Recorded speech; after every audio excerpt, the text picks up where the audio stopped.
sequence, so we're going to be jumping backwards and forwards. So please bear with us a little bit. We have a really good lineup for you, though, and they're all going to give you some very good information. The second speaker today is Graham Thompson, who is one of the people who is being sued by EDF for £5 million for having the audacity to challenge their policy on gas and their dash for gas exploration at the moment, particularly up in Nottinghamshire. As anti-nuclear campaigners, we're very aware of this. We've already been chased by EDF after a group of people down in Somerset squatted a farmhouse on land that's destined for Hinkley C, EDF's supposed nuclear reactor in Somerset. And we had to take them to court, and thanks to the support of CND and Crispin Aubrey, RIP, and many other people, we managed to challenge that. And although we had to leave the farmhouse, EDF failed in their attempt to stop us from promoting anti-nuclear activity in the area.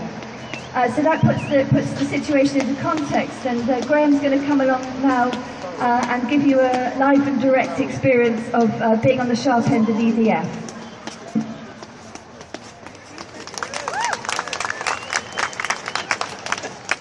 Hi, I feel slightly illegitimate here with the gas side of things rather than the nuclear side of things. But of course, companies like EDF have fingers in many different pies.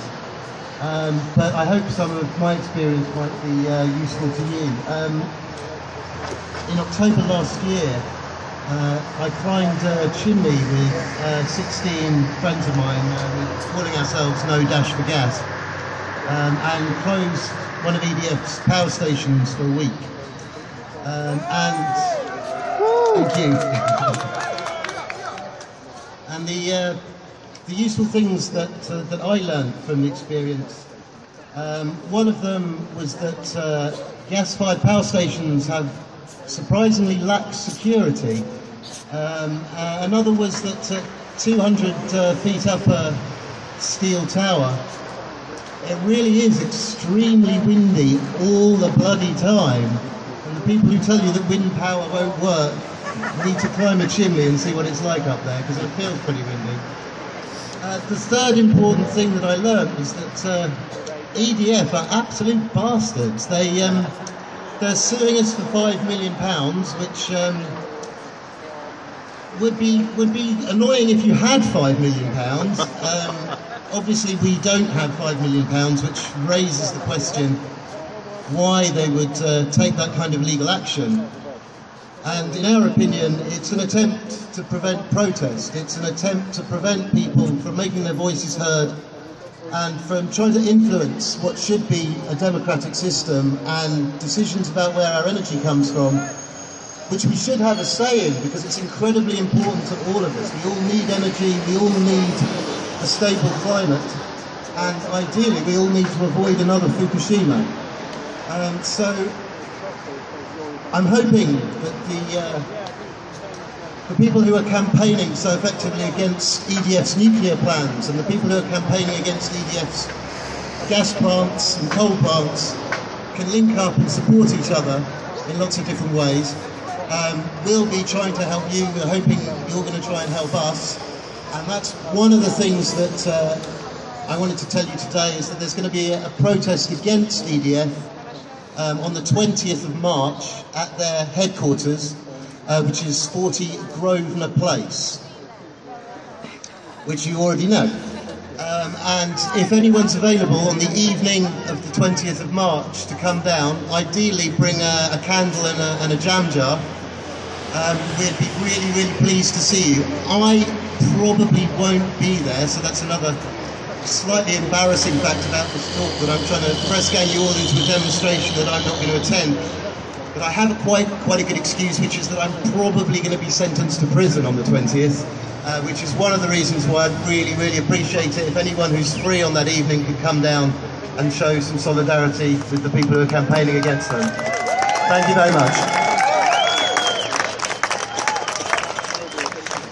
Thank you very much, Graham, and there for the grace of God go we. So our third speaker You probably all know a very familiar face in the environmental movement. Jenny Jones from the Green Party is going to give a bit of a political perspective, and then we're going to move on to the Fukushima situation and look at the problems and solutions. Jenny.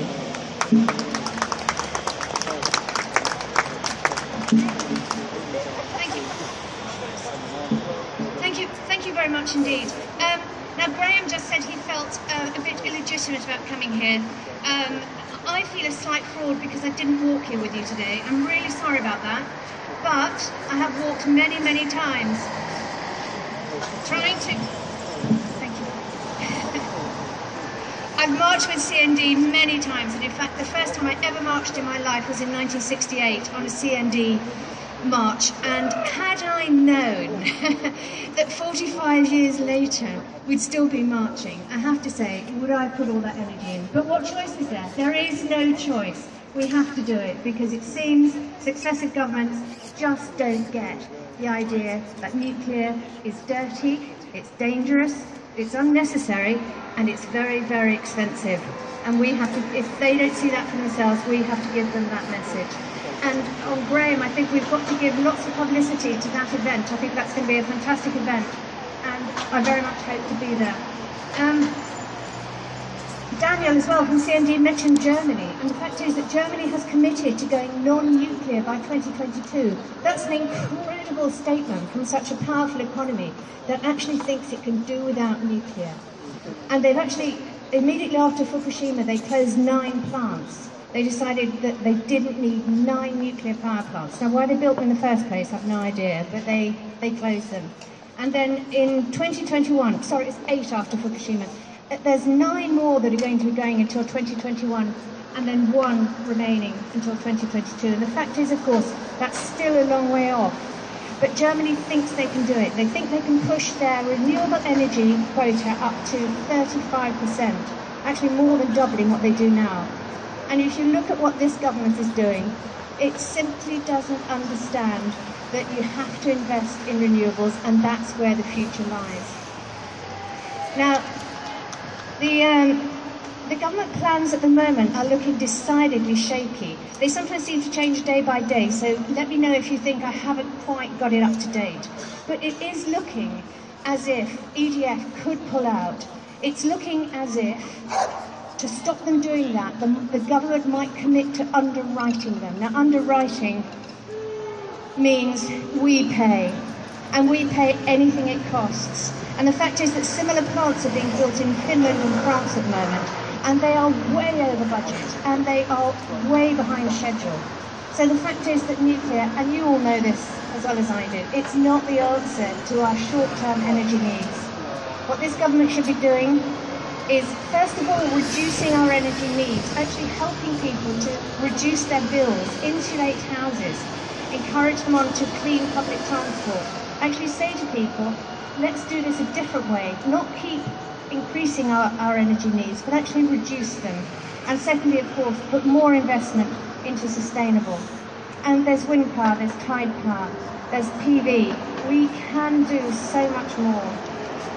Now, in fact, the Conservative Party, in its pre-election promises, did promise not to underwrite nuclear. And Ed Davey has said there's no blank cheque for nuclear. Now, this might give you hope, except successive promises have been broken. And it's for us to keep reminding this government that they have made promises and that they're doing the wrong thing. It's very good to see you here today. I'm sorry I didn't walk with you.